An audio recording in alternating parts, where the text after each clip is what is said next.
Welcome everyone to the first episode of Between the Fields. We are your hosts, Ramin Rahimi. My name's Dennis Boskurt. We are starting this podcast. We're going to be interviewing ex-college athletes, bringing them on the show and having them tell us and you guys their story coming from high school and transitioning into college, and then also making that same transition from college into the work environment and really just telling us their journey, the ups and downs. So you guys can catch our episodes every Tuesday on YouTube or Spotify. We'll let you guys know what the time is, but let's get into it. Yeah. So Dennis, let's start with you. Tell us a little bit about what went into you choosing FAU when you were in high school. What went into that decision? So when I was initially looking for colleges, I wasn't looking into FAU whatsoever. I sent out a bunch of emails to a bunch of colleges out of state, and if it wasn't for my high school coach having the FAU, or basically putting me on the radar for the FAU coaches, I would have never gone to FAU. They found me. They ended up coming to one of our games at State Cup for travel soccer. Okay. They came out, approached me, and basically told me they were interested. How about yourself? How'd you find FAU? Oh, wait, hold on there, Dennis. I got a question. There's more. So they found you at FAU, and did they offered you some sort of scholarship, or like how did that work? Like, what was your you got a scholarship to play? I don't remember exactly. I don't think they offered a scholarship right away until I sent my grades and everything from high school. Okay. But I did end up getting a scholarship to go to FAU, like full books and some tuition covered. Okay. It wasn't like full. It was like definitely books, tuition. This is back when they had textbooks and it was all online. Never opened any of the textbooks, but I got them. There you go. All right, how about yourself? How did you get into FAU? Like, what brought you? I was definitely just playing high school soccer at this point. This is my last year of high school, senior year, and wasn't playing travel. So I was fully relying on like my high school experience to high school performances. My high school performances. And, I had my coach over at St. Thomas Aquinas High School. Shout out to John Walsh. He definitely helped me get some opportunities with like FIU, FAU, or Florida International, Florida Atlantic. And then also there was like two big rival schools. So I was either going to choose one of the two, and I decided to go with FAU. It was closer to home. I was commuting. So you didn't live on campus? I didn't live on campus my first year, no. Because came on as a preferred walk-on. Oh, you don't say. And I did take that chance as a preferred. I would have never expected that out of your talent. Well, I had an offer over at FIU, and I just wasn't prepared to go down to Miami. You would have had to move there, though. Miami is a different little city there. It's like a different. You can't commute down to Miami. I definitely would not commute. Yeah. So I decided FAU was like 25 minutes from my house, so it was a lot closer. But all right. Yeah. I'm glad you did, but yeah, we wouldn't have met. But this podcast would not have been created. It would not have been here. But you know what, you guys. Well, yeah. Anyways, let's talk about what was one of your? I guess no. Actually, what was your transition like? You're coming from high school into college. Mm-hmm. What are you doing to prepare? What are the experiences like? Before you get into college.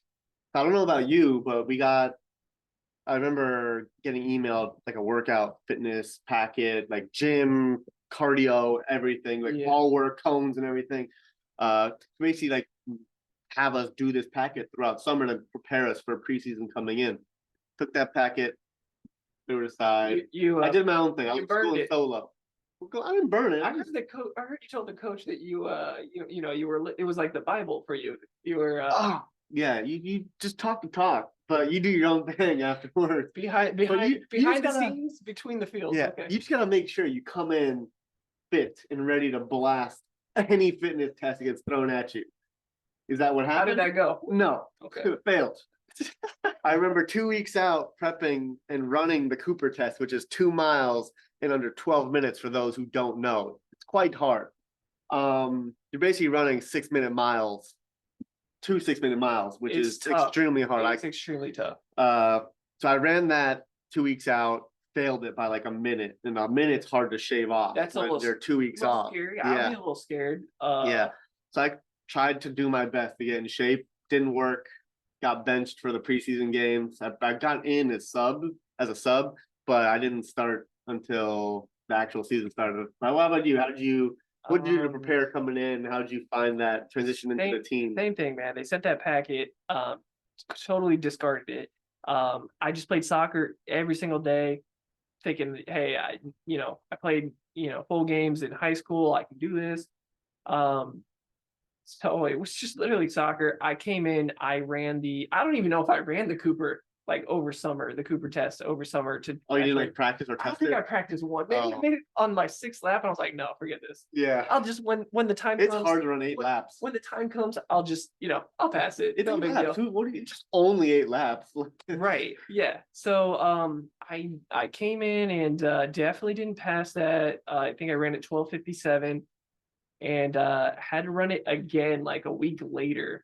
And I was like, and I was praying. I remember I had to rerun it. I was like, as well. there's no way I can run another Cooper test on top of all the other fitness that we had to do during preseason. Because when you fail it, you go into the breakfast club. You're there doing fitness before training or after training, and then they expect you to be able to do another fitness test and then go and train afterwards. So FAU is in South Florida. I was praying for a rainstorm. Okay, and I did get that rainstorm. Yeah. I remember telling my mom, I was like, "Mom, I can't do this. This is so tough. There's no way I'm not fit enough." She's like, "Just give it one more day. And I did it. And then I had to run this Cooper test on Friday. It was Thursday. Rainstorm came. Canceled. Monday. I had to run the Cooper. I had like a weekend to recover. And I did run it faster. I think I ran it like 12:36, 12:30. Yeah, I shaved it down by like 17 seconds. They saw some commitment in you. I don't know what they saw, but I think like the other guys they told to come in shape the previous year. Yeah. They didn't. Oh. The only reason we kept you was that's dangerous. Not coming in next year. Was because you. All right, quick question, sidebar here. What do you think you'd be able to run? Oh today? My God! I think I ran a mile. I mean, we go to the track and film this and give it to you guys. Who do you think's gonna have the faster? I mean, I don't know what kind of shape you're in, but I'm definitely running an 8-minute mile right about now. All right, we'll have to test it. we'll keep you guys the results. Yeah, we get that done. So okay, Dennis, before after you've already come into the season, you're in preseason. Now comes up like your first game. What are some of your like first game experiences like, or first like experience on playing soccer on a college level? Yeah, so coming in, obviously I didn't start the preseason games like I said. But once the real season started, I was one of the only ones on the team that had a left foot. I'm only a righty, or not only, but I'm a righty dominant. But I had my left foot, and I'd always trained it growing up from the youth. So it's very important, those young soccer players out there, train both feet. You never know when it's going to come in handy. I do remember Dennis played on the left. Whether he had a left foot or not, he did definitely play on the left foot. I think it's because he cut in with his right foot, so don't let him flee with his left foot. It's there. He did cut in with his right foot, and he made some big plays on the right. But I remember just being on that field and coming in as a freshman year, always afraid to get other people upset, like your upperclassmen or your coach. Like you want to be on everyone's good side. So I just, whenever I got the ball, quick 1-2 touches, nothing crazy, nothing creative or fancy. It was just get the ball, either find Darnell King or find Andre in the middle and let them work the magic. That's how it was. That was it. Came in your freshman year, you played simple because you didn't want honestly for me it was probably the upperclassmen. I don't think I would worry about the coach as long as I completed the passes, but coach for me, because he controlled whether you were in the field or not. So I wanted to be there. So like if you didn't pass to one of the guys, at least they look bad if they messed up. You're like, all right, man, I'm not gonna pass to you next time. If you messed up, hey, let me do my own thing. So how about yourself? What about your first game? Like what was the memorable experience you had coming on, like your first game? First game definitely was not in shape, so I came on as a sub and I played against Jacksonville. It was up in Jacksonville. JU. Played over there, and I think I came on like with maybe 26 minutes left, something like that. I didn't pass the fitness test, therefore I did not get my gear for the year, meaning like my soccer cleats. So I had like my preseason. That was my favorite part of the year. It was the best part. The new gear, all Adidas, looking fresh. You're coming as a freshman, you're looking forward to that gear. I didn't get it. Okay, I wasn't in shape, but I also didn't know exactly what to expect.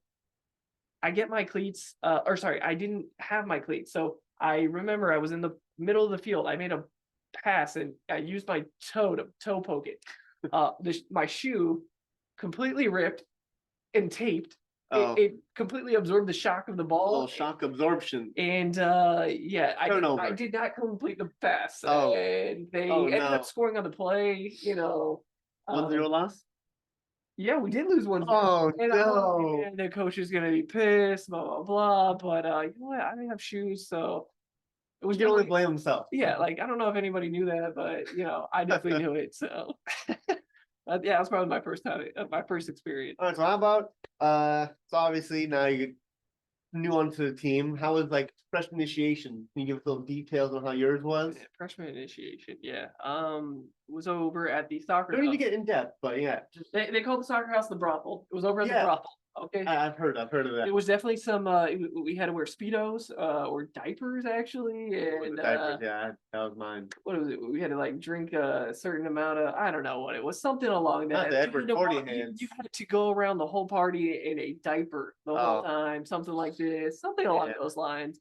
You know. What about you? What was your experience like? Yeah, ours was some apartment. I think it was Darnell's apartment. They had us put on a bunch of diapers. And they wrote our numbers in Sharpie on our back with our, I don't know if they put our names with it, but they definitely had our numbers on our back. And they invited the whole women's soccer team. They were there and they all lined up down a hallway. And we would come out from the room we were in and have to walk down like, you know, like a model strut. This wasn't hazing for the record. This was just an initiation. No one's getting hazed. Like we're just, no one's forcing alcohol in anyone's mouth here. Correct. We're all consenting to this treatment because, you know, we're new on the team. We're just bonding with the rest of the guys. It's a good bonding experience. So we all had to walk down. All the girls were clapping for us. And yeah, it was very embarrassing. And just being in the diaper the whole night was miserable. Right. Miserable. Okay. So we talked kind of about the soccer experience. Yeah. What were you studying? What was your major? What was like, you know, what went into that? Coming in, I got you when like every intro, like when you come in as a new athlete, you go into the what's it called, the advisor's office, and they kind of bring you through all the paperwork and getting all the fine lines and details squared out for the institution or the university to have be in compliance with. And so one of the things was like, oh, what major? So we were on the bottom of the Tom Moxley Center. Remember, there was a few of the guys down there. And I initially came in as a biology major. Yeah. Study biology. And the guy next to me, who was my roommate, Mr. Joel Erickson, shout out. I know that guy. Yeah, St. Thomas. We played at St. Thomas, and a little bit at FAU. But yeah, so he was sitting next to me, and I was like kind of questioning, and he kind of telling me, oh yeah, I chose this major because it's really easy, you know, not much work. I'm like, shit, talking to him. And I saw what classes I had to take to be a biology major. I was like, oh, wow. Physics is 1, 2, Chem 1, Biochem. Oh, that seems like pretty difficult. So I ended up switching to exercise science, and that's what I ended up graduating in. But yeah, I didn't pick it because, I mean, I was always interested in like the body or like even like biology, like even nature, like animals. That's kind of like the area I was interested in. But definitely, I'm glad I chose what I did because I'm very interested in like the human body and the way it works. And did you finish with that major, or what did you you know? Yeah, I ended up graduating with a bachelor's in science in exercise. Okay, all right, cool. How about yourself? How do you select yours? I knew I wanted to do biology. I was, you know, pretty, you know, I like the sciences, so I did a, you know, biology major. And you know, as far as selecting my major, what I wanted to do with the biology major, I didn't know. It wasn't until like my sophomore year, my dad sat me down. He was like, "Hey, you know, you got to choose something, pick it, go for it." So I did end up selecting. I went with biology major, but I knew what I wanted to do, which I ended up going into pharmacy school after FAU. So you know, that was like the turning point. I think it was like my sophomore year that I had to choose that. So yeah. And how did you find going to classes at FAU? Like being a college athlete, you know, you get done with training, and now you're exhausted after training, and now you have to go to class. You were exhausted. Oh, I was beat. I think number one, I would finish my morning workout, And then I would have to take a shower and then sprint You had over like to 5 minutes to get over sprint over. across campus. You show up to class sweating. That's gotta be. Yeah, I was sweating. I would sweat all over my. It was very Scantron. uncomfortable. It wasn't online yet. It was like Yeah. a paper. It was a Scantron. Yeah, I remember that. And I would be sweating all over that. Or if it was a lecture, I would pass out within the first 10 minutes of class. I was it was sleeping. tough. What about you? How was? I remember, same as you. I know we took some class like Anatomy 1, Anatomy 2 together. We did, yeah, we did take those classes. I think we skipped quite a few. We played some FIFA. We stayed in my dorm room. That's playing right. FIFA with the rest of our teammates that were also in the class. But when we weren't skipping, I'm not condoning skipping. It's not good. Definitely go to class. It'll benefit you more than not going. They had class checkers. Yeah, too, that's what I was about to bring up. They do occasionally had class checkers, and if you weren't on good terms with those class checkers, they would tell your coach, and then you would be in the breakfast club. But I was already there, so I don't really care. So it doesn't really bother me. I was already in that breakfast club. What's he gonna do? Yeah, I was go like, anymore? Honestly, I didn't live on campus, so I was like, I literally I got to go to class because I got nowhere else to go. So I'm gonna sleep in this dormitory. But yeah, man. Yeah. So then, what did you do after college soccer? Like, where'd you go after college soccer? It was kind of a different route I took. Like, I know you said you went to pharmacy school after you graduated. For me, I didn't actually graduate in the normal time frame, the 4 or 5 years I usually look to graduate college from. I ended up dropping out after my 4 years of NCAA eligibility. I went to Germany to play semi-pro, pro soccer over there. I was also playing for the Puerto Rico national team a little bit there. Nice. Played in a couple World Cup qualifier games. Actually scored against Grenada in my first appearance for the men's team. That's pretty sweet. That was pretty cool in a World Cup qualifier game. We ended up losing to them when we went, but that's a pretty cool experience. I could only imagine, like, it was fun. But yeah, I did that for, I think it was like 2-3 years. I had a couple injuries, so whenever I got hurt, I would come back. I'd go back to school, take some classes, because you always, big thing, make sure you have your backup plan. If you want to be a professional sport, you always want to have your backup. Sometimes you get hurt, you don't want to get hurt and not be able to play anymore, and then you have nothing to fall back on. So I got a question for you. Yeah. When did so you said you went and played like semi-pro after you graduated, or like after you before I graduated? Like, before you graduated. Yeah. Because you said you played 4 years and I dropped out, went to Germany. You went to Germany, and I was there for 1.5 years, 2 years. So when did you realize, like, hey man, I need to have this backup plan, and like, when did you decide, like, hey, I always kind of knew that schooling was important, and you needed to make sure you at least graduate, and also kind of just did 4 years of my life going towards this degree. I want to finish it, so it's kind of part of inside me that I want to get this done, that I don't want to throw it all to waste and have done it for nothing. So every time I would get hurt, I mean, it was twice I got hurt, and I would come back on 6-month recovery. I'd go back, enroll for another semester of classes, and at that point of 4 years, I had 2 more semesters left to graduate. So I came back, did 6 months, which was a semester, went back to Germany, unfortunately caught another injury, came back another 6-month semester, and then I graduated that summer. And then I ended up returning, trying to keep playing. I decided it wasn't for me anymore. Came back, and that's when I was like, fuck, what am I gonna do? Yeah. I graduated. What am I gonna do in my life? Yeah. So that's where I kind of did some thinking to myself. And after all these injuries I kind of had a thought, like, I'm always looking at the MRI discs and all the imaging discs you take. I was like, oh, this seems very interesting to me. Maybe I'd like a career in doing this. So I looked up a couple careers. It was like X-ray tech or a radiology assistant, which is like a PA, but for a radiologist. Yeah. And it was very interesting to me. The radiologist assistant didn't work out because they don't have jobs down in South Florida for it. But X-ray, I was like, all right, let me go into X-ray. So I enrolled at another university to get an associate's degree as an X-ray technologist. And then once I finished that, I was like, okay, I like X-ray. And then once you get your X-ray, you can branch out into lots of different modalities. So there's opportunities. Yeah. So you start in X-ray, like the bottom bubble. Yeah. And then you can go CT, MRI, ultrasound, mammography. Like there's so many different branches you can go off into. Once I had X-ray, I knew I didn't want to stay. I ended up going to CT and MRI. So that's where I'm at today, a CT MRI technologist over at a hospital. Very cool. And I'm very happy with what I do. If anybody has any questions for Dennis about radiology, yeah, reach out to him for Willing to answer any questions you guys got. But how about yourself? The reason I chose pharmacy is because, like, okay, I had an influence. Two of my older brothers are pharmacists. I said, all right, look, these guys can do it. I can definitely do it. I said, let me go ahead and like shoot towards that. So after I graduated in 2014, I went 4 years through pharmacy school, and then I was kind of working at a job in between school. So I kind of had my foot in the door, so that when I graduated, I had an opportunity to go and work. That was smart. Yeah, the pharmacy that I wanted to. Yeah, shout out my dad. I do appreciate that. So I had a job. I've been working since 2018 in pharmacy, working retail pharmacy. So yeah, I've been doing that since. And you love it?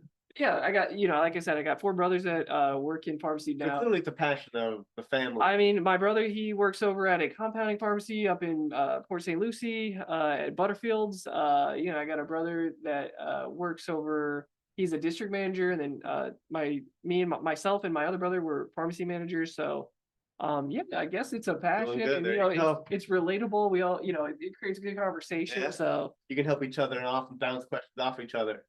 I got a question for you. My last question. Yeah.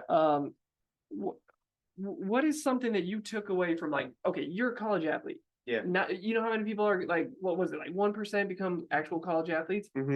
You use that experience to transition into the workforce. What did you take away from playing soccer? I can see where you're going. All right, and put this into the workforce. Like, what did you take away? Like, definitely, I think some that I took from being a college athlete and playing in a team-oriented sport is, one, definitely being adaptable. Yeah. You gotta always be able to adapt to each other, and like you have different coworkers who have different personalities or whatever it may be, or different situations happen at work. You gotta go with the flow. You gotta be adaptable. You can't take anything personal. Everyone's there for a reason. Something I just really took to kind of gel with everyone and just get things done without stressing myself out. How about yourself? What did you take from? Well, about adaptability, one thing I realized in the soccer, you're in this, for example, in the soccer field, you have people that are there everyone's there for a reason, right? Everyone's there for a reason to play soccer. They want to be there, and you can call them out on working hard. It's not necessarily the same thing in the workforce. Some people are there just for like a paycheck. Some people are there. They're looking at the hours. They're like, oh, they're man. Not everyone's there for the same reason. So you do have to kind of adapt your mentality, because not everybody's like got the same mindset anymore. Because if you do, you're just gonna disappoint yourself. You're gonna frustrate yourself. I would get disappointed sometimes. I'm like, all right, well, okay, so there's a different mentality so you got to kind of like find a way to like bring everyone together, as a team. Give some people responsibilities. They seem to work better when you do that. So I think having that understanding of like, okay, not everybody's going to be working the way that you want them to. You have to be adaptable. All right, hey, okay, why don't identify strengths, put them to do this, give them certain tasks that they will excel at, so you don't expect too much out of them. And that's how you get a good team. So I feel like the manager coming out of you here. Well, honestly, that is like the So what'd you take out of coming from athletics? Now your managerial role here.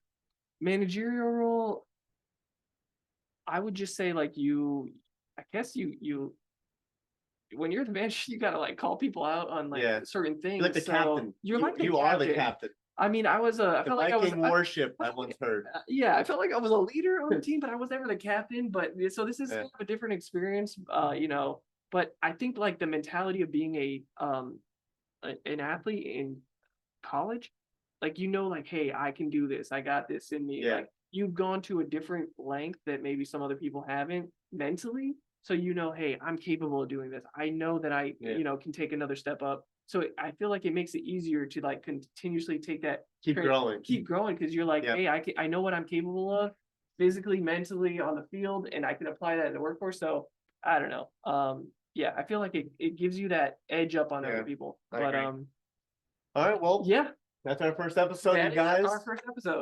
You can find us on Spotify, YouTube, Apple Music, possibly. Possibly. We're gonna put these links in the Instagram, coming to you soon. Yeah, look out for that marketing. We got some people, really great people working on that for us. Yeah. So that's all gonna come together. And if you would like to be on our show, our email will be down below. Don't be afraid to send us an email. Any questions, or even if you're interested on being on the show and being interviewed, we would love to hear your story. college athletes, yeah, reach out to us. We like that diversity too. So yeah. And also any criticism, we're looking to grow and learn from you guys as well. So thank you for tuning in. I'm Dennis. I'm Ramin. This is Between the Fields. Between the Fields Podcast. Have a good one, guys. See ya.